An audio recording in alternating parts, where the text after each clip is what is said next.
আসসালামু আলাইকুম ওয়া রাহমাতুল্লাহি ওয়া বারাকাতুহু। আলহামদুলিল্লাহি রাব্বিল আলামিন ওয়াস সালাতু ওয়াস সালামু আলা রাসূলিহিল কারীম ওয়া আলা আলিহি ওয়া সাহবিহি আজমাইন। আমরা আলোচনা করছিলাম মরণের আগে প্রস্তুতি, মরণকে স্মরণ, মরণের জন্য তৈরি, মরণের পরে আমাদের অবস্থা কি হবে তা নিয়ে ভাবনা চিন্তা, এবং যে জিনিস, যে আমল, যে কাজ করলে কাল কাজে লাগবে সেই কাজের সুব্যবস্থা করা আমাদের উচিত। বলছিলাম ওসিয়ত নিয়ে। ওসিয়ত কিছু আছে যেগুলো, যে ওসিয়ত করা ওয়াজিব, কিছু ওসিয়ত আছে করা মুস্তাহাব ভালো, আর কিছু ওসিয়ত আছে যা করা হারাম। সে কথা আপনারা শুনেছেন। ওসিয়ত সাধারণভাবে মোমেনরা করে থাকে, মোমেনদের গুণ। আল্লাহ তাআলা বলছেন ইন্নাল ইনসানা লাফি খুসর, আসরের কসম খেয়ে বলছেন ওয়াল আসর ইন্নাল ইনসানা লাফি খুসর ইল্লাল্লাযিনা আমানু ওয়া আমিলুস সালিহাত ওয়া তাওয়াসাউ বিল হক ওয়া তাওয়াসাউ বিস সবর। হকের ওসিয়ত করে আর সবুরের ওসিয়ত করে। ওসিয়তের সময় আপনারা জানেন যে ওসিয়ত যখন করা হবে সেই ওসিয়ত পালন করা কিন্তু জরুরি। সেই ওসিয়ত, মনে করুন মৃত ব্যক্তি মরার আগে লিখে গেল এই এত সম্পত্তি আমার অমুক জায়গায় দিতে হবে, ছেলেটা গোপন করে দিল, মনে করুন মসজিদে 1 বিঘে দাও কি মাদ্রাসায় 2 বিঘে দাও, এই কথাটা গোপন করে দিল, তাহলে পরে গুনাহ হবে কার? ফামান বাদদালাহু বা'দা মা সামিআহু ফাইন্নামা ইসমুহু আলাল্লাযিনা ইউবাদদিলুনা। তাহলে তার গুনাহ হবে। আল্লাহ তাআলা কোরআনে বলে দিয়েছেন যে ওসিয়ত যেটা করা হয়েছে সেই ওসিয়ত পালন করা জরুরি। এটাকে গোপন করা যাবে না, এটাকে পরিবর্তন করা যাবে না। তবে হ্যাঁ, এ কথা আগে বলেছি, অন্যায় ওসিয়ত হলে পরিবর্তন করা যাবে। এখন যদি কেউ মনে করুন সম্পত্তি, তার কিছু সম্পত্তি বা 1 বিঘে সম্পত্তি এমন এক জায়গায় দিল যে জায়গা ইসলাম বিরোধী বা দেওয়া যায় না, শিরক বিদাত, অমুক মাজারে দিও, অমুক মন্দিরে দিও, ইত্যাদি ইত্যাদি, তাহলে কি হবে? সেটা, সেই ওসিয়ত পালনীয় হবে না, সেটা বাতিল ঘোষণা হবে, বাতিল হয়ে যাবে। সেটাকে আপনি বাতিল করতে পারেন, সেটাকে গোপন করতে পারেন, সমস্যা নেই। কিন্তু যেটা হালাল, যেটা বৈধ ওসিয়ত করা হয়েছে, যদি কেউ গোপন করে বা পরিবর্তন করে, ফাইন্নামা ইসমুহু আলাল্লাযিনা ইউবাদদিলুনা, তাহলে তার গুনাহ হবে, যে তা পরিবর্তন করবে তার গুনাহ হবে। আর মোমেনদের ওসিয়ত হচ্ছে যে মোমেনরা ওয়াতাওয়াসাউ বিল হক সাবরি ওয়াতাওয়াসাউ বিল মারহামা।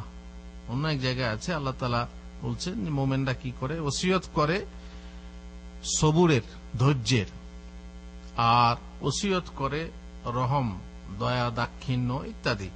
তো ওসিয়ত সবসময় করতে হয় জীবিত অবস্থায়, এবং মরণের ভয় হলে তো বটেই, যে বাবারা তোমরা ধৈর্য ধরো, তোমরা এক অপরের প্রতি দয়া দাক্ষিণ্য করো। যেমন জাবের আব্বা বললেন, দেখো আমার পরে তো ভাই, তোমাদের ভাই তো, তোমার ভাই রয়েছে, ভাইরা আছে, তাদের সাথে তুমি সদ্ব্যবহার করো। তার মানে তারা তো ছোট, আর সাধারণত করা হয়, আপনি বড় ভাই ছোটদেরকে না দেখলে পরে তারা কি করবে, কি করে মানুষ হবে? বাপ মারা গেল, অনেকেই বিয়ে করে আলাদা হয়ে যায়, ছোট বোন বিয়ে দিতে হবে, ছোট ভাই তাকে মানুষ করতে হবে, দেখে না, ফলে সে তারা নষ্ট হয়ে যায়, এবং তাদের এমন ক্ষতি হয় যে সে ক্ষতিপূরণ দেওয়া বা করা বড় মুশকিল হয়ে যায়। এটা খুবই অন্যায়। সুতরাং এগুলো খেয়াল রাখা দরকার ওসিয়তের ব্যাপারে। এবারে চলুন, রোগী তার মরণের সময় একান্ত নিকটবর্তী বুঝতে পারলে কি করবে? যখন বুঝবে যে এবার আর আমার সময় নেই, কারণ আমি ভিতর থেকে দুর্বল হয়ে যাচ্ছি, এখন আমাকে যেতে হবে, মনে হচ্ছে আর আমি বাঁচব না, সে বুঝতে পারবে, তখন কি করা উচিত? তখন তার আল্লাহর কাছে দোয়া করা উচিত। যে তওবা, ইস্তেগফার আগে বলা হলো, যা কিছু মানে অন্যায় করেছে সবকিছু এ করবে, তখন দোয়া করবে, আল্লাহুম্মা গফিরলি ওয়ারহামনি ওয়া আলহিকনি বিরফিকিল আলা। এটা আল্লাহ রাসূল সাল্লাল্লাহু আলাইহি ওয়াসাল্লামের দোয়া ছিল, যে আমাকে সর্বোচ্চ মহান সাথীর সঙ্গে মিলিত করো, আল্লাহ আমাকে রহম করো, আল্লাহ আমাকে দয়া করো, আল্লাহ আমাকে ক্ষমা করো। ক্ষমা না হলে পরে, ক্ষমা হলেই আপনি জান্নাত পাবেন, ক্ষমা হলেই আপনি জাহান্নাম থেকে বাঁচতে পারবেন। এই জন্য ক্ষমার দোয়াটা বেশি করা উচিত। জীবন বলিছে মাটির মায়ায়, আবার আসিব ফিরে, বলিছে মরণ নিয়ে যাব তোরে মরণ সাগর তীরে। বাঁচতে ইচ্ছা হয় মানুষের, 100 বছর বাঁচলেও মনে হয় যে আরো যেন বাঁচি। মরতে চাই না, মরতে চাই না। দুনিয়াটাকেই আমরা জান্নাত মনে করে দুনিয়াতেই থাকতে চাই, কিন্তু উপায় নেই, যেতে হবে। মরণ বলছে আমি তোমাকে নিয়ে যাব মরণ সাগর তীরে, উপায় নেই, যেতেই হবে। এবার যখন মুমূর্ষ ব্যক্তির প্রাণ ওষ্ঠাগত, প্রায় কণ্ঠাগত হয়, অবস্থাগত হয়, তখন কি হবে? সেখানে উপস্থিত ব্যক্তিবর্গের যা করা উচিত তা আমাদের জানা উচিত। এবার যে চলে যাচ্ছে তার তো আর কাজ শেষ, সে সমস্ত হাল ছেড়ে দিয়ে এবারে নিজেকে সমর্পণ করছে কার কাছে? আল্লাহর কাছে, আল্লাহর দূতের কাছে এবার সমর্পণ হবে, সমর্পণ করবে, নিজেকে সমর্পিত করবে। তখন তার কাছে যারা আশেপাশে উপস্থিত ব্যক্তিবর্গ, আত্মীয় স্বজন থাকবে, তাদের করণীয় কি? তাদের করণীয় হলো, যখন জানবে যে আর বাঁচবে না, তখন তাকে কালেমা লা ইলাহা ইল্লাল্লাহ তালকিন করাবে। লা ইলাহা ইল্লাল্লাহ স্মরণ করিয়ে দেবে। নবী সাল্লাল্লাহু আলাইহি ওয়াসাল্লাম বলেন, লাকিনু মাউতাকুম লা ইলাহা ইল্লাল্লাহ। তোমাদের যখন মরণাপন্ন ব্যক্তি, মুমূর্ষ ব্যক্তির কাছে যদি থাকো, তখন তোমরা তাকে লা ইলাহা ইল্লাল্লাহর তালকিন করো, স্মরণ করিয়ে দাও লা ইলাহা ইল্লাল্লাহ। কেন? মান কানা আখিরু কালামিহি লা ইলাহা ইল্লাল্লাহ দাখালাল জান্নাহ। যে ব্যক্তির সর্বশেষ কথা মরণের আগে, যার জীবনের সর্বশেষ কথা হবে লা ইলাহা ইল্লাল্লাহ, সে জান্নাতে যাবে। লা ইলাহা ইল্লাল্লাহ বিশাল ফজিলত। লা ইলাহা ইল্লাল্লাহ, এইটা আপনারা জানেন, লা ইলাহা ইল্লাল্লাহ মানে তাওহীদ। আল্লাহ, আপনার মানে আপনি মুশরিক নন, আপনি শিরক থেকে মুক্ত। এই লা ইলাহা ইল্লাল্লাহ বলে আপনি ইসলামে ঢুকেছেন। আর এই লা ইলাহা ইল্লাল্লাহ আপনি বলে দুনিয়া ছাড়ছেন, আখিরাতের প্রথম ধাপে, প্রথম সিঁড়িতে আপনি পা রাখছেন। সেই সময় বললেন লা ইলাহা ইল্লাল্লাহ।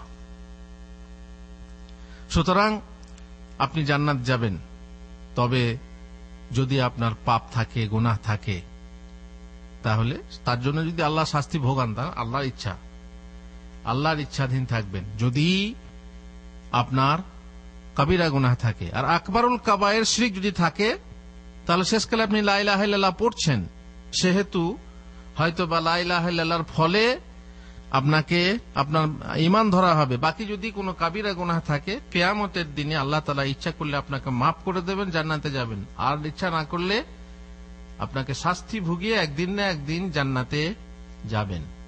তখন আল্লাহ তাআলা বলবেন ফেরেশতাদেরকে যে যার হৃদয়ে সরিষা দানা পরিমাণ ঈমান আছে, তার মানে লা ইলাহা ইল্লাল্লাহ আছে, তাওহীদ আছে, তাকে বের করে নিয়ে এসো, দিয়ে জান্নাতে দাও। সুতরাং এই সময়ে লা ইলাহা ইল্লাল্লাহর গুরুত্ব অনেক বেশি। লা ইলাহা ইল্লাল্লাহ গুরুত্ব অনেক বেশি। শেষ মুহূর্তে এই কালেমা উচ্চারণ করে ও হৃদয়ের প্রতি দৃঢ় প্রত্যয় রেখে, অবশ্য তার আগে মানে জানতে হবে। তো তোতা পাখির মতো বললে তো লাভ হবে না। লা ইলাহা ইল্লাল্লাহর মানে জানতে হবে, কি বলছে সেটা জানতে হবে। মরণের হাতে আত্মসমর্পণ করতে পারে, তাহলে সে শুরু থেকে না হলেও বেহেশতে সে একদিন না একদিন অবশ্যই যাবে। তালকিনের অর্থ কেবলমাত্র স্মরণ করানো নয়, বরং পড়ে শোনানোই নয়, লা ইলাহা ইল্লাল্লাহ নয়, বরং তাকে হুকুমও করা যায়।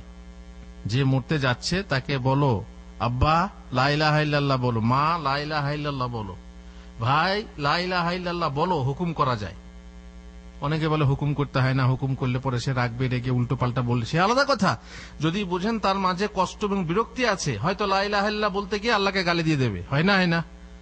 এমনও হয় যে লা ইলাহা ইল্লাল্লাহ তখন বলতে বলা হচ্ছে, সে বেচারি কষ্ট পাচ্ছে, তখন বিরক্ত হয়ে খারাপ কথা বলে দেয়। এই জন্য রাগের সময়ে আল্লাহর স্মরণ দিতে হয় না। কেন? রাগের সময় এই আল্লাহ এখানে আল্লাহর কথা বলছে, তখন আল্লাহকে গালি দিয়ে দেবে। আল্লাহকে গালি দিয়ে যদি মারা যায়, খালাস। এই জন্য খেয়াল রাখতে হবে যে আপনি কোন রোগীর সাথে কথা বলছেন, কিভাবে তার সঙ্গে কথা বলতে হবে, কথাটা ভালো করে খেয়াল রেখে তাকে আপনি আদেশ করতে পারেন, লা ইলাহা ইল্লাল্লাহ বলো। আনাস রাদিয়াল্লাহু আনহু বলেন, একদা আল্লাহ রাসূল সাল্লাল্লাহু আলাইহি ওয়াসাল্লাম আনসারদের এক মরণাপন্ন ব্যক্তিকে দেখা করতে গিয়ে বললেন, হে মামা, লা ইলাহা ইল্লাল্লাহ বলো। তার মানে কি আদেশ করলেন না? আল্লাহ রাসূল আদেশ করলেন। লোকটি বলল, মামা নাকি চাচা? তিনি বললেন, বরং মামা। অতঃপর লোকটি বলল, লা ইলাহা ইল্লাল্লাহ বলা কি আমার জন্য কল্যাণকর? নবী সাল্লাল্লাহু আলাইহি ওয়াসাল্লাম বললেন, অবশ্যই। অনুরূপ আদেশ করেছিলেন তার চাচা আবু তালেবকে। আপনারা প্রসিদ্ধ হাদিস আপনারা জানেন যে চাচার যখন মৃত্যুর সময় এসে উপস্থিত হয়, আল্লাহ রাসূল চেয়েছিলেন যেহেতু ইসলাম প্রচারে বা তাকে মানে হেফাজত করার জন্য, মানে দুশ্মনদের হাত থেকে রক্ষা করার জন্য বহু ভূমিকা ছিল, এই জন্যই এত চাচা বটেনি। এই জন্য বলেছিলেন, ইয়া আম্মি কুল লা ইলাহা ইল্লাল্লাহ কালিমাতান ওয়া হাজ্জু বিহা লাকা ইনদাল্লাহ। এমন এক কালেমা চাচা, আপনি লা ইলাহা ইল্লাল্লাহ বলুন। এমন এক কালেমা যে কালেমা দিয়ে আপনি আমি কাল কিয়ামতের দিনে আল্লাহর কাছে হুজ্জত পেশ করব, দলিল পেশ করব যে আল্লাহ চাচা আমার ঈমান এনেছে, লা ইলাহা ইল্লাল্লাহ বলেছেন, অতএব তাকে জান্নাত দেওয়া হোক। কিন্তু তিনি বলেননি, আলাদা কথা। আল্লাহ রাসূল সাল্লাল্লাহু আলাইহি ওয়াসাল্লাম আদেশ করেছিলেন চাচাকে বলতে, কুল মানে চাচা আপনি বলুন। তাহলে বোঝা গেল কি যে হুকুম করা যাবে। অবশ্য কালেমা বলার জন্য বারবার আদেশ করা উচিত না। বারবার বিরক্ত হচ্ছে, বলছে না, আপনি বারবার বলতে চাচ্ছেন, বলাতে চাচ্ছেন, আর সে বলছে না, তার ভিতরে জানি না কি মনে কি আছে কিংবা কষ্ট হচ্ছে, তো বারবার তাকে বিরক্ত করা উচিত না। কারণ সেই কঠিন মৃত্যু যন্ত্রণার সময় বিরক্ত হয়ে তা বলতে অস্বীকার করতে পারে, অথবা বিরক্ত হয়ে কোনো অসমীচীন কথাও বলে ফেলতে পারে। সুতরাং কালেমার প্রতি বিরক্তিভাব প্রকাশ পেলে মৃতের শেষ পরিণাম কেমন হবে তা বুঝতেই পারছেন, অশুভ হয়ে যাবে। অতএব নম্রতার সাথে ধীরে ধীরে তাকে কালেমা উচ্চারণ করাতে চেষ্টা করতে হবে। এরপরেও যদি সে না বলে তাহলে তার ব্যাপার আল্লাহর হাতে। এখন তার ভাগ্যে নেই শেষ কথা বলার, সেটা তো আল্লাহর কথা। আমরা আল্লাহর কাছে শুভ পরিণাম কামনা করি। আপনারা শুনেছেন কিভাবে স্মরণ করাবেন একটা ঘটনা। আপনারা শুনেছেন বহুত বড় আলেম মুহাদ্দিস, তিনি মরণশয্যায় আছেন। এবারে ছাত্ররা দেখা করতে এসেছে, তাকে কালেমা স্মরণ করাতে হবে, তাই না? তাকে কি বলা হবে, ওস্তাদ জি লা ইলাহা ইল্লাল্লাহ বলুন? সে এত বড় একটা আলেম, তাকে কি এটা বলতে হয়? তবুও তারা ভাবলো কি যে এটা বেয়াদবি হবে। তো আমরা এক কাজ করি, ওই যে হাদিসটা, যে হাদিসে আছে লা ইলাহা ইল্লাল্লাহ যা শেষ কথা হবে সে জান্নাতবাসী হবে, সেই হাদিসটা আমরা আলোচনা করি, তাহলে পরে উনি বলবেন। তারপরে সে হাদিসটা সনদ ওরা পড়তে লাগলেন, ছাত্ররা পড়তে লাগলেন। পড়তে পড়তে গিয়ে ঠিক সনদটা পার হয়ে গিয়ে কালা কালা রাসূলুল্লাহ সাল্লাল্লাহু আলাইহি ওয়াসাল্লাম, তারপর আর বলেন না। তখন উনি ওস্তাদ তখন বলছেন পুরোটা, বাকি হাদিসটা পূর্ণ করে বলছেন, মান কানা আখিরু কালামিহি লা ইলাহা ইল্লাল্লাহ দাখালাল জান্নাহ। বাস, তারপরেই তার জান কবজ হয়ে যাচ্ছে। বোঝা গেল কি যে এইভাবে যেভাবেই হোক যাতে করে সে সরল ভাবে এটা স্মরণ করে পড়তে পারে, তার জন্য চেষ্টা করতে হবে। মরণাপন্ন ব্যক্তি কালেমা পাঠ করে নিলে তার নিকট উপস্থিত সকল ব্যক্তিবর্গের উচিত আর কিছু না বলে চুপ থাকা। কালেমা পড়ে নিয়েছে, খালাস, আর কিছু বলার চেষ্টা করেন না। আর তার কাছে হই হট্টগোল, অন্য কিছু কথাবার্তা ইত্যাদি বলবেন না। কারণ তাহলে আপনাদের কথাবার্তার কারণে, আত্মীয় স্বজনের কথাবার্তার কারণে যদি সেই কালেমা পড়ার পর অন্য কথা বলে, তাহলে শেষ কথা হবে? তাহলে শেষ কথা হলো না। যেমনি কালেমা পড়ে নেবে, খালাস, যেন তার শেষ কথা হোক, তারপরে তার মরণ হোক, এটাই চেষ্টা করতে হবে, যাতে করে অন্য কথা আর কেউ জিজ্ঞাসা না করে, বাবা কষ্ট হচ্ছে কেমন, কালেমা পড়ে নিয়েছে, তারপরে যদি কষ্ট হচ্ছে কিনা জিজ্ঞেস করেন, তাহলে সে তো অন্য কথা বলতে চাইবে। সুতরাং আর কিছু বলাবার চেষ্টা করা যাবে না। সর্বশেষ কথা যেন কালেমাই হয়, নচেত তারপর কথা বললে পুনরায় কালেমার তালকিন করা আবার করতে হবে, তাহলে যাতে মরণের আগে লা ইলাহা ইল্লাল্লাহ হয়। এক্ষেত্রে কতগুলো বিষয় অবশ্য জেনে রাখা জরুরি। এই লা ইলাহা ইল্লাল্লাহর সঙ্গে মুহাম্মদুর রাসূলুল্লাহ বলতে হবে কি না? কারণ তালকিন করানোর ব্যাপারে শুধু লা ইলাহা ইল্লাল্লাহর কথা আছে, মুহাম্মদুর রাসূলুল্লাহ এখানে বলার কথা নেই। কারণ ওটা হচ্ছে কালেমা শাহাদাত। এখানে শুধু কালেমা তাইয়্যিবা স্মরণ করাতে হবে, লা ইলাহা ইল্লাল্লাহ। তেমনি কোন কোন মযহাবে আছে বা কোন কোন ফিরকায় আছে, তারা আহলে বায়তদের কথা স্মরণ করায়, আলী, ফাতেমা, হাসান, হোসেন। না, এসবগুলো আহলে সুন্নাহরা এসব করায় না, বা এসব করানো চলবে না। বা অলির নাম কাদের জিলানী বা অন্য কোন নাম, এগুলো স্মরণ করানো বিদাত। মুমূর্ষুর জন্য দোয়া করা, যারা ওখানে হাজির থাকবে তারা তার জন্য দোয়া করবে, আল্লাহ ওকে ক্ষমা করো, আল্লাহ ওর মরণ কষ্টকে আসান করে দাও, আল্লাহ ওকে ক্ষমা করো, মরণ কষ্ট আসান করে দাও ইত্যাদি বলে দোয়া করবে। আর সেখানে কোন প্রকারের মন্দ কথা বা অন্যায় মন্তব্য করবে না। সেখানে যেহেতু উম্মে সালামা রাদিয়াল্লাহু আনহা বলছেন, রাসূলুল্লাহ সাল্লাল্লাহু আলাইহি ওয়াসাল্লাম বলেছেন, ইযা হাদারতুমুল মারিদা আবিল মাইয়িতা ফাকুলু খায়রা, যে লোক মরতে যাচ্ছে বা মারা গেছে তার কাছে যখন তোমরা হাজির হবে তখন ভালো ছাড়া মন্দ কথা বলবে না, ভালো কথা বলবে। ফাইনাল মালাইকাতা ইউআমিনুনা আলা মা তাকুলুন, কারণ ওই সময় ফেরেশতারা তোমরা যা বলো তার উপরে আমিন বলেন, তার মানে কবুল হয়ে যাবে। এই জন্য ওই সময়ে ভালো লোক রাখা দরকার কাছে, যাতে করে কোনো মন্দ কথাবার্তা না হয়। যখন এই অবস্থা দেখবেন তখন আপনি নিজেই ওখানে এমন এমন লোককে সরিয়ে দিতে পারবেন। সমস্যা সমাজে, যেখানে পাড়া গ্রাম তো বটেই, সেখানে বহু রকমের মেয়ে ছেলে ইত্যাদি এসে হই হট্টগোল শুরু করে দেয়। এই মুহূর্তে দোয়া ও বদদোয়া উভয় কবুল হওয়ার আশঙ্কা থাকে, কথা খেয়াল কেউ করে না। ফলে রোগীর পাশে বহু কথা বলে, মূর্খ লোক, বাজে মেয়েদের বাজে মন্তব্য এবং অহেতুক কলকলানি থেকে ওই পরিবেশকে মুক্ত ও শান্ত রাখা উচিত, যাতে মুমূর্ষ ব্যক্তি কালেমা শুনতে বুঝতে ও বলতে পারে এবং দোয়াময় পরিবেশে তার জীবনাবসান ঘটে। ওয়ারিসিনদের উচিত এ কাজে মুমূর্ষকে সর্বতোভাবে সহায়তা করা এবং মিরাস নিয়ে এই মুহূর্তে তার সামনে আপোষে বৎসা না করা। এখন মরতে যাচ্ছে বেচারি, ব্যাংকে টাকাটা কি হবে, জমিগুলো কি হবে, হাঙ্গো এই অমক হয়েছে, এই যে নানা তাদের আপোষের ভেদাভেদ, আপোষের ঝগড়া ওখানে পড়ে আছে, আর এখানে মারামারি চলছে। এমনও হয় যে তারা আপোষে কথাবার্তা, তারপরে হয়তো কোন একটা হ্যাঁ গো আমাদের অমক, ওই পাড়ার অমক এই হয়েছিল, তারা এই হয়েছিল, হ্যাঁ আমাদের অমক গ্রামের এই হয়েছিল, আমার শ্বশুরের এই হয়েছিল, আমার শাশুড়ি, এই মানে ওই রোগীকে কেন্দ্র করে বহু রকমের মানে খারাপ আলোচনা, যে আলোচনা কোনো মানে তাতে বিরক্ত হবে, রোগী বিরক্ত হবে এবং যেভাবে তাকে দুনিয়া ছাড়া দরকার সেই ভাবটা সে পাবে না, সেই পরিবেশ সে পাবে না, ফলে তার ক্ষতি হবে। এই জন্য বাড়িওয়ালা, বিশেষ করে বাড়ির যে মুরব্বী বা যার কাছে ইলম আছে, জ্ঞান আছে, তাদের উচিত এই পরিবেশটাকে ওই শ্রেণীর মহিলা বা লোকদের থেকে মুক্ত রাখা। বিশেষ করে যখন চলে যাও দাফন টাফন করো, তারপরে ঝগড়া ঝামেলা, মিরাজ ভাগ, ব্যাংকে টাকা কি হবে, জমি জায়গা কি হবে, ঋণ কি হবে, পরে দেখা যাবে। এখন মরতে যাচ্ছে, হঠাৎ করে হয়তো বাপ মারা যাচ্ছে, এবারে মেয়েকে খবর দেওয়া হচ্ছে, মেয়ে এসে কাঁদতে কাঁদতে, ও বাপ আমাকে কার হিল্লে ছেড়ে যাচ্ছ, বাপ আমার, শুরু করে দিল। ও বেচারি লা ইলাহা ইল্লাল্লাহ বলার ব্যাপারে লোকে চেষ্টা করছে, আর এদিকে মেয়ে কাঁদছে, তার কারণ মেয়েকে সে ভাসিয়ে যাচ্ছে। কিংবা স্ত্রীকে সে কিছু দিয়ে যায়নি, দ্বিতীয় স্ত্রী বা অন্য কিছু, আমাকে কার হিল্লে ছেড়ে যাচ্ছ ইত্যাদি দিয়ে তখন সেই মরণাপন্ন ব্যক্তির কাছে কৈফিয়ত চাওয়া হয়। ফলে সে হয় দুঃখ পায়, আর না হয় কষ্ট পায়, আর না হয় বিরক্ত হয় ইত্যাদি। অতএব এগুলো খেয়াল রাখা দরকার।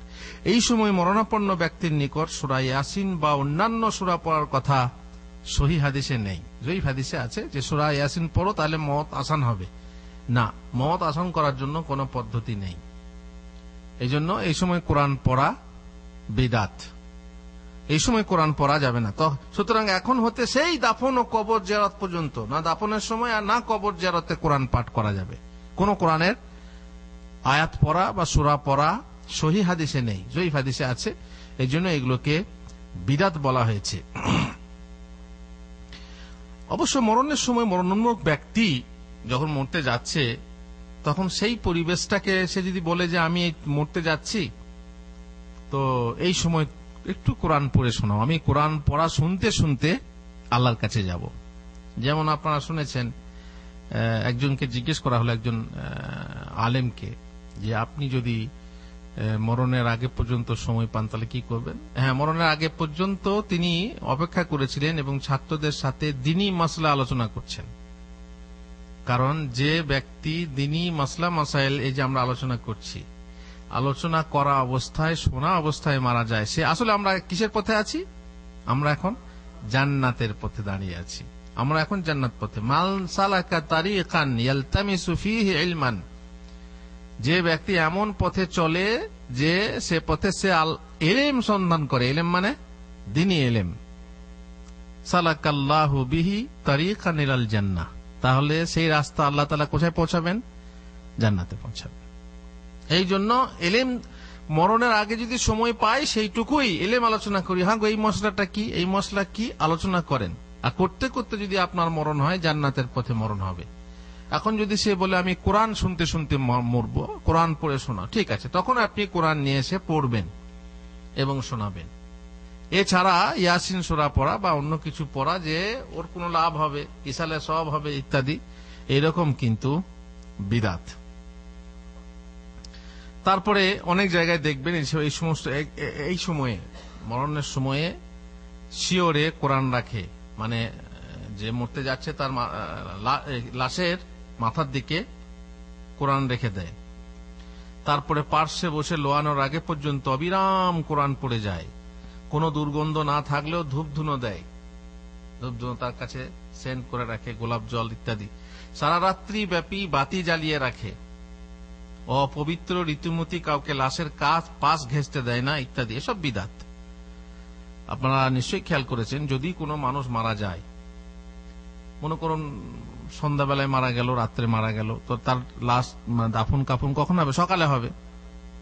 এখানে তো আপনারা জানেন সিস্টেম, মারা গেলে আপনার গিয়ে আপনার যে জায়গা আছে সেই জায়গাতে তারা কি করে দিয়ে আসে, যেমন মাগসালাতুল আমওয়াত বলে, সেখানে জমা করে আসে, তারপরে তার দাফন কাফন হয়। কিন্তু আমাদের দেশে তো পরিবেশ নিজে নিজে বাড়িতেই হয়।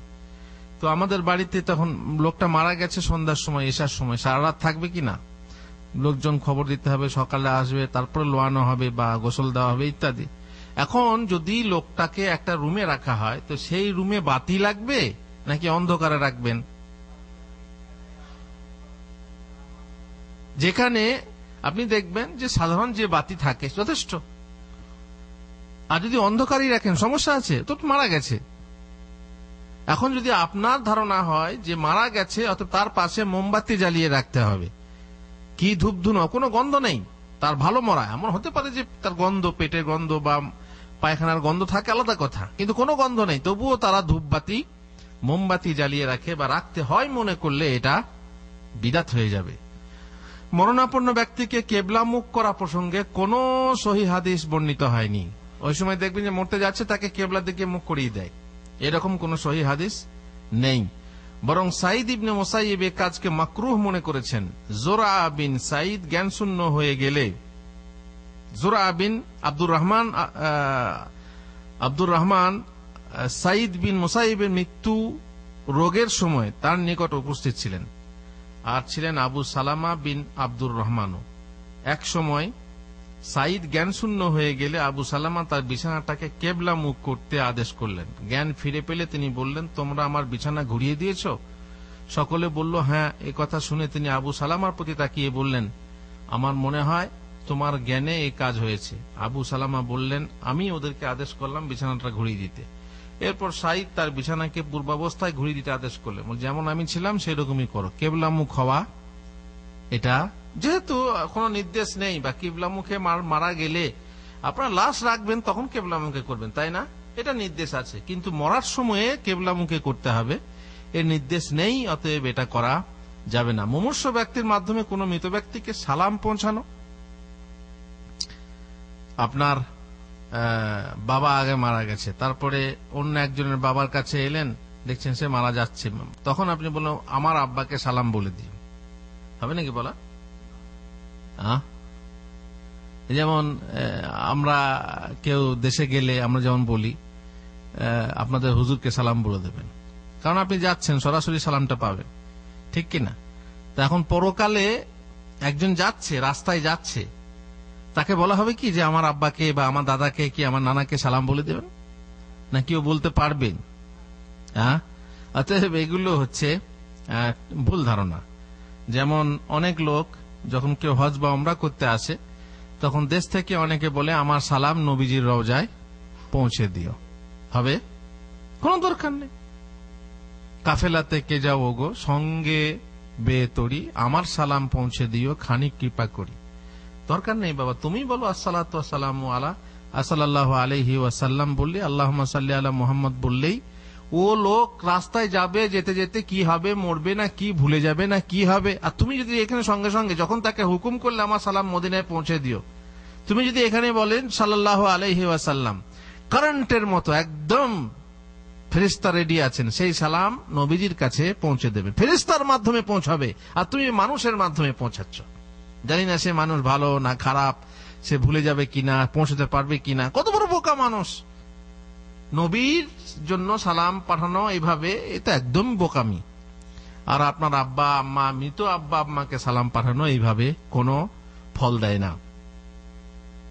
মরণের সময় যদি কেউ অমুসলিম থাকে আর সেই সময় যদি আপনি ইসলাম পেশ করেন যে মুসলমান হয়ে যাক, তাহলে আপনি করতে পারেন। আর এই ক্ষেত্রে যদি কোনো কাফের মরণের শেষ মুহূর্তে লা ইলাহা ইল্লাল্লাহ বলে, তাহলে সে মুসলমান হয়ে গেল না, কিন্তু সে এক ওয়াক্তে নামাজও পড়বে না, আর না রোজাও, না যাকাত, না কিছু, তবুও সে কি হবে? সে জান্নাত চলে যাবে। আল্লাহু আকবার। যদি কোনো কাফের শেষ মুহূর্তে লা ইলাহা ইল্লাল্লাহ বলে, তাহলে সে জান্নাতে যাবে। আনাস রাদিয়াল্লাহু তাআলা আনহু বলছেন, একজন ইহুদি কিশোর নবী সাল্লাল্লাহু আলাইহি ওয়াসাল্লামের খিদমত করত। দেখেন, ইহুদি আল্লাহ রাসূলের খিদমত অনেকেই করেছেন, আনাস করেছেন, তারপরে আরো অন্যান্য সাহাবীরা খিদমত করেছেন। তারপরে আপনার ইহুদি এক কিশোর ছিল, সেও খিদমত করত। সে পীড়িত হলে, রোগগ্রস্ত হলে তাকে দেখা করতে এলেন এবং তার সিথানে বসে বললেন, তুমি আসলিম, তুমি ইসলাম গ্রহণ করো, মুসলমান হয়ে যাও। এবার ছেলেটা যতই হোক ইহুদি, সে তো মুসলমান না, কিন্তু আল্লাহ নবীকে ভালোবাসত, খিদমত করত। সে যখন আল্লাহ নবীর কাছ থেকে এই কথা শুনলো, তখন তার বাপের দিকে তাকিয়ে দেখলো। তার মানে দেখছেন, মানুষ পরিবেশে নিজের বাপ মায়ের কারণে খারাপ হয়। যেমন আবু তালেব মুসলমান হতে পারলেন না, কার জন্য? পরিবেশের কারণে। বড় বড় সর্দাররা পাশে পাশে বসেছিল, তাদের দিকে তাকিয়ে তারা বললো, শেষ জীবনে তুমি বিধর্মী হয়ে যাবে। তখন ভাতিজাকে বললেন, বাবা আমার দরকার নেই ভাতিজা, আমি আমার বাপ দাদাদের ধর্মেই মরতে চাই। পরিবেশের কারণে। এখানেও বাপের দিকে তাকিয়ে দেখছে ছেলে, কিন্তু আল্লাহর রহমত যে তার বাপ ইহুদি, সে তার ছেলেকে বলল, আতে আবুল কাসেম, তুমি আবুল কাসেমের কথা মেনে নাও। তার মানে কি? তুমি মুসলমান হয়ে যাও। সুতরাং সে মুসলমান হয়ে গেল। শেষকালে রাসূলুল্লাহ সাল্লাল্লাহু আলাইহি ওয়াসাল্লাম বললেন, আলহামদুলিল্লাহিল্লাযী আনকাযাহু বি মিনান নার। সেই আল্লাহর প্রশংসা, যিনি আমার মাধ্যমে ওকে, মানে ছেলেটাকে, জাহান্নাম থেকে বাঁচিয়ে নিলেন।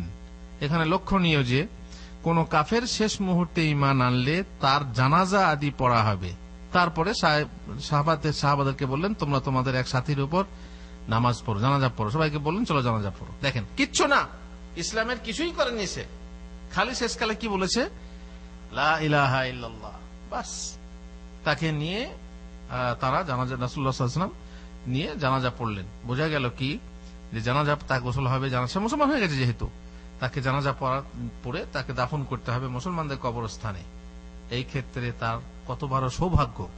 এমনও আপনারা শুনেছেন, যুদ্ধের ময়দানে গিয়ে কত সাহাবী তারা মুসলমান হয়ে যুদ্ধ করেছেন, এসে মুসলমান হয়েই জিহাদে গিয়েই বাস কাজটা কি করলেন, শুধু জিহাদ, তারপরে শহীদ হয়ে গেলেন। না নামাজ পড়েছেন এক ওয়াক্তের, আর না রোজা, আর না হজ, আর না যাকাত। যাই হোক, যার যেমন ভাগ্য। এখন আমরা কয়েকটা কথা আলোচনা করব। মৃত্যু লক্ষণ কি? আপনি কিভাবে ভাববেন, জানবেন যে লোকটা মারা গেছে? লোকটা মারা গেছে, অবশ্য ডাক্তার ফাক্তার থাকলে তো আলাদা কথা, সে তো সবাই বুঝতে পারে, তারা নারী ধরে যে যা বুঝে আর কি। মৃত্যুর লক্ষণ কি? জীবনের দ্বীপ নিভে আসে যবে, ঢেউ জাগে দেহ তীরে, ওপারে দাঁড়ায় ডাকে মহাকাল, আয় মোর কোলে ফিরে। খুবই মর্মান্তিক অবস্থা, সেই সময়কার অবস্থা আপনি খেয়াল করেন। যদি আপনার কেউ একান্ত আত্মীয় হয় আর সেই সময় আপনি সেখানে থাকেন আর সে মারা যাচ্ছে, তাহলে আপনার মনটা কেমন হবে? আর চোখ ছলছল আর মুখের ভাষা আপনার কেমন হবে যে চিরদিনকার জন্য আপনার কাছ থেকে বিদায় নিয়ে যাচ্ছে। মহাকাল তাকে ডাক দিয়েছে নিজের কোলে ফিরে নিতে। ইহ জগৎ ছেড়ে সে পরকালে পরজগতে চলে যাবে। মালাকুল মউত ফেরেশতা যখন সে দেখতে পায় এই মরণাপন্ন ব্যক্তি, লোক ভালো হলে তাকে সুশ্রী চেহারায় দেখে থাকে, আর তার সাথে দেখে রহমতের আরো কয়েকজন সাদা চেহারার বিশিষ্ট ফেরেশতাদেরকে, যাদের সঙ্গে থাকে জান্নাতের কাফন এবং সুগন্ধি। অবশ্য পরবর্তীকালে ইনশাআল্লাহ আমরা বিস্তারিত আলোচনা করব। আর লোক যদি খারাপ হয়, মালাকুল মউতকে কুশ্রী চেহারা দেখতে পায়, আর তার সাথে কালো চেহারা বিশিষ্ট কয়েকজন আযাবের ফেরেশতাও দেখে থাকে, যাদের সাথে থাকে জাহান্নামের কাফন ও দুর্গন্ধ। এই সময় মুমূর্ষ সমস্ত শক্তি চূর্ণ হয়ে যায়। এখন বুঝতেই পারছেন, যখন ভালো ফেরেশতা দেখবে তখন তার মনটা, চেহারাটা কি খুশি খুশি লাগবে, তাই না? আর যদি খারাপ লোক হয় তো ফেরেশতা দেখে তখন তার অবস্থাটা কেমন হবে, তখন আপনি বুঝতে পারবেন যে এর অবস্থাটা কি হচ্ছে। যখন বিকল হয়ে যায় সকল প্রকার প্রতিরোধ ক্ষমতা, আর শরীরের ভিতরে আপনার প্রতিরোধ করার কোনো ক্ষমতা নেই, অনায়াসে নিজেকে সঁপে দিতে চায় মরণের হাতে, আর শুরু হয় তার বিভিন্ন প্রকার মৃত্যু যন্ত্রণা। মৃত্যুর স্বাদ এত তিক্ত ও জ্বালাময়, যার উদাহরণ একাধিক। যেমন উত্তপ্ত শিক কাবাবের শিককে সিক্ত তুলোর মধ্যে ভরে পুনরায় টেনে নিলে তুলোর ভিতরে যে ছিন্ন বিচ্ছিন্নতা সৃষ্টি হয়, তাই হয় মরণ পারের প্রতীকের ভিতরে। কেমন কথা! আপনারা তো শিক কাবাবের রড জানেন তো, রড, সেই রড যদি জং লাগা রড হয়, দিয়ে বালিশটাকে ভিজিয়ে দেন, ভিজিয়ে দেওয়ার পরে তুলোগুলো ভিজে গেল, ওই রডটাকে বালিশের ভিতরে ভরেন, দিয়ে এবার টান দেন, কেমন হবে? তুলোগুলো রডের চারিপাশে লাগবে না লাগবে না? জং ধরা লোহা, টানবেন তখন পটপট পটপট শব্দ হবে না হবে না? এই অবস্থা হবে যখন তার জান বের করা হবে। কেউ বলেছেন জীবন্ত একটি পাখি উত্তপ্ত তাওয়ায় নিক্ষিপ্ত হওয়ার পর যখন সে মারাও যায় না যাতে আরাম পেয়ে যায়, এবং নিস্তারও পায় না যাতে সে উড়ে পালায়, ঠিক এমনি ভীষণ পরিস্থিতি হয় কণ্ঠাগত প্রাণ মানুষের। জ্যান্ত পাখিকে আপনি তেলে ছেড়ে দেন, তাওয়ায় ছেড়ে দেন, কি অবস্থা হয়। কেউ কেউ বলছেন একটি জীবন্ত ছাগের দেহ হতে একজন কসাই যখন তার ভোঁতা ছুরি দিয়ে, ভোঁতা মানে ধারালো ছুরি না, ভোঁতা ছুরি দিয়ে তার চামড়া ছাড়ায়, তখন ওই ছাগলের যে বিভীষিকাময় পরিণতি হয়, ঠিক তেমনি হবে মরণাপন্ন ব্যক্তির তরবারির আঘাত, করাত দ্বারা ফাড়ার ব্যথা, কাঁইচি দ্বারা মাংস কাটার যন্ত্রণা অপেক্ষাও মৃত্যু যন্ত্রণা অনেক বেশি কঠিন ও মর্মান্তিক। এ বয়ান করে কাউকে বোঝানো যাবে না। মরণ যন্ত্রণা সেই বলতে পারবে যে ভোগ করেছে। আয়েশা রাদিয়াল্লাহু তাআলা আনহা বলছেন, নবী সাল্লাল্লাহু আলাইহি ওয়াসাল্লামের মৃত্যু সময়কালীন কষ্ট বর্ণনা করে তিনি এই কথা বলেছেন, তার হাতের কাছে একটি পানির পাত্র রাখা ছিল। কার? রাসূলুল্লাহ সাল্লাল্লাহু আলাইহি ওয়াসাল্লামের কাছে। যদি মরণের সময় কষ্ট হয়, তার মানে এই নয় যে লোকটা খারাপ, ভালো লোকেরও কষ্ট হতে পারে। দেখেন রাসূলুল্লাহ সাল্লাল্লাহু আলাইহি ওয়াসাল্লামের মরণের কষ্টের কথা আয়েশা বলছেন, তার হাতের কাছে একটি পানির পাত্র রাখা ছিল, তাতে হাত ডুবিয়ে তিনি বারবার মুখ মুছতে লাগতেন। তার মানে ভিতরে গরম সৃষ্টি হচ্ছে আর কি, পানি নিচ্ছেন আর মুখে লাগাচ্ছেন, বোলাচ্ছেন, বলতে লাগলেন লা ইলাহা ইল্লাল্লাহ ইন্না লিল মাউতি লাসাকারাত, লা ইলাহা ইল্লাল্লাহ, অবশ্যই মৃত্যুর রয়েছে কঠিন যন্ত্রণা। অতঃপর তিনি তার হাত উপর দিকে তুলে বললেন, হে আল্লাহ, আল্লাহুম্মা আলহিকনি বির রাফিকিল আলা। অতঃপর তার রূহ কবজ হয়ে গেলে তার হাত মাটিতে লুটিয়ে পড়ল। কিন্তু বোঝা গেল কি, রাসূলুল্লাহ সাল্লাল্লাহু আলাইহি ওয়াসাল্লাম কষ্ট পেয়েছেন। যেসব লক্ষণ দেখে জান কবজ হওয়া বোঝা যায় তার নিম্নরূপ। যেমন দম গেলে মৃতের চক্ষু ঘূর্ণায়মান হয়ে পড়ে স্থির হয়ে যাবে, চোখ স্থির হয়ে যাবে, তখনই বুঝবেন যে মারা গেছে। উম্মে সালামা বলেন, নবী সাল্লাল্লাহু আলাইহি ওয়াসাল্লাম আবু সালামার নিকট এলেন, তখন তার চক্ষু স্থির হয়ে গিয়েছিল। তিনি তার চক্ষু বন্ধ করে দিলেন। রূহ কবজ হয়ে গেলে চক্ষু তার দিকে চেয়ে থাকে, রূহ চলে গেলে ফেরেশতার দিকে তাকিয়ে থাকে, সে তাকিয়ে থাকে এইভাবে। তখন চক্ষুকে বন্ধ করে দিতে হয়। বাম অথবা ডান দিকে নাক বেঁকে যাবে, নাকটাও ডান অথবা বাম দিকে বেঁকে যায়। নিম্নের চিবুক ঢিলে হয়ে যাবে, হৃদয় স্পন্দন থেমে যাবে, এটা আপনারা জানেন। হাত ধরলে বুঝতে পারবেন, বুকে হাত দিলে বুঝতে পারবেন। নিঃশ্বাস বন্ধ হয়ে যাবে, সেটাও আপনারা জানেন। সারা শরীর শীতল হয়ে যাবে, ঠান্ডা হয়ে যাবে, কারণ তখন তার কিছু নেই ভিতরে, ব্যাটারি শেষ, তখন সব ঠান্ডা হয়ে যাবে। ঠ্যাঙ্গে ঠ্যাং জড়িয়ে যাবে, ঠ্যাঙ্গে ঠ্যাং জড়িয়ে যাবে, কারণ সেই শক্তি শেষ হয়ে গেছে। এখন সবকিছুর মধ্যে একটা নিস্তেজতা এসেছে, ফলে এক অপরের সঙ্গে জড়িয়ে যাচ্ছে। আর এই জড়ানোর কথা কোরআনে আছে। আল্লাহ তাআলা বলেছেন, ওয়ালতাফাতিস সাকু বিসাক, মরণের সময়ে ঠ্যাঙ্গের সাথে ঠ্যাং জড়িয়ে যাবে। এই তো সেই শেষ নির্ধারিত সময়, যার কোনো প্রকার অন্যথা হবে না। ওয়ালিকুল্লি উম্মাতিন আজাল ফাইজা জাআ আজালুহুম লা ইস্তাখিরুনা সাআতান ওয়া লা ইস্তাকদিমুন। প্রত্যেক জাতির জন্য, প্রত্যেক মানুষের জন্য একটা নির্দিষ্ট সময় আছে। যখন তাদের সে সময় এসে উপস্থিত হবে, তখন তারা মুহূর্তকালও বিলম্ব অথবা তরা করতে পারবে না। মরণের সময়টাকে পিছাতেও পারবে না, আগাতেও পারবে না, একটা সেকেন্ডও না। যে সময় লেখা আছে, অ্যালার্ম আপনি যে সময়ে দেবেন, সেই সময়ে ঠিক অ্যালার্ম বেজে যাবে।